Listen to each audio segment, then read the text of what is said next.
ఇప్పుడు ప్రపంచవ్యాప్తంగా భారతీయులు ప్రతి పండుగను మలబార్తో జరుపుకుంటారు.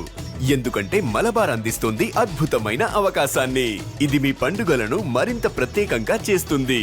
కాబట్టి ఇప్పుడు ఎక్కువ సేవింగ్, ఎక్కువ సంతోషాలు, ఎక్కువ సంబరాలు. ప్రతి పండుగకు మలబార్ గోల్డ్ అండ్ డైమండ్స్. అనంతపురంలో 4 ఏళ్ల బాలుడి హత్య తీవ్ర కలకలం రేపింది. ఈ హత్య కేసులో అసలు ఏం జరిగింది, బాలుడిని ఎందుకు చంపాల్సి వచ్చింది, ఈ విషయం గురించి మనతో మాట్లాడేందుకు త్రీ టౌన్ సీఏ గారు రాజేంద్ర గారు ఉన్నారు.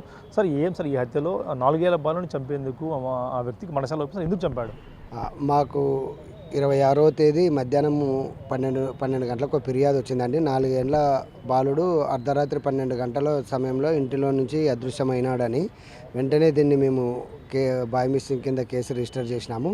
తర్వాత మా ఎస్పీ శ్రీ జగదీష్ ఐపీఎస్ గారి ఆదేశాలతో టౌన్ డిఎస్పీ గారి ఆధ్వర్యంలో టీములుగా బృందాలుగా ఏర్పడి మొత్తం అనుమానితులనంతా కూడా అదుపులోకి తీసుకొని సీసీ కెమెరాలు అన్నీ పరిశీలించిన తర్వాత విచారించగా అందులో గుండె పెన్నయ్య అనే వ్యక్తి బాలుని చంపి ఒక మూటలో కట్టి నడిమొక్క ప్రాంతంలో వేసినట్లుగా కన్ఫెస్ చేసినాడు. అతని కన్ఫెస్ మేరకు మా బాడీని ట్రేస్ చేసి మార్చురికి పంపించినాం. ఈరోజు పిఎం చేసేస్తాం. సార్ దేనికోసం చంపాడేమని చెప్పాడు? ఎందుకంటే 4 ఏళ్ల బాలుని చంపడం, అది కూడా గొంతు దులిమి ఒక కన్ను మీద కొట్టినట్లు కూడా గాయాలు ఉన్నాయి. అంటే దేనికోసం ఇంత కిరాతకంగా ఎందుకు మారిపోయాడు మనిషి? అంటే ఇప్పుడు ఎవరైతే అక్యూజ్డ్ ఉన్నాడో పెన్నయ్య భార్య సావిత్రి ఈ బాలుని వాళ్ళ అమ్మతో కొద్దిగా క్లోజ్గా ఉంటుంది. వాళ్ళ మాటలు విని ఈ అక్యూజ్డ్తో కాపురానికి కానీ కుటుంబాన్ని కానీ పట్టించుకోకుండా వదిలిపోతుంది.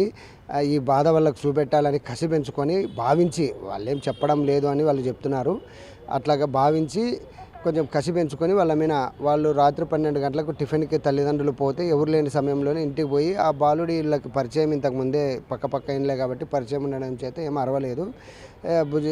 నిద్రపోతున్న వాడిని తీసుకొని మన ధోబిఘాట్లోకి వెళ్ళి గొంతు నులిమి చంపినట్లుగా మనకు తెలుస్తుంది. కొన్ని గాయాలు కూడా కనిపిస్తున్నాయి. అంటే కిరాతకంగా ఏమన్నా హింసించి చంపడా లేదంటే ఏమన్నా? ఇప్పుడు అదే పోస్ట్ మార్టం చేస్తున్నాము, దానికోసమే వచ్చినాము. ఇంకా ఏమైనా గాయాలు ఉంటే కూడా మేము అన్నీ కూడా దీంట్లో తెలుసుకుంటాం.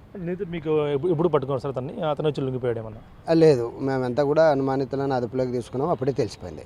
Thank you sir. ఇక్కడ అయితే కేవలం తన భార్యకు కొన్ని విషయాలు చెప్పింది, తన భార్యతో క్లోజ్గా ఉందన్న ఒక కారణంతోనే ఈ వ్యక్తి ఆ కుటుంబానికి తన బాధ తెలియాలి అనే ఉద్దేశంతోనే ఆ బాలుడిని చంపినట్లు కూడా, అతి గిరకంగా చంపినట్లు కూడా 3 టౌన్ సీఏ చెప్తున్న పరిస్థితి ఉంది. వీడియో జర్నలిస్ట్ ప్రసాద్తో బిగ్ టీవీ అనంతపురం నుంచి.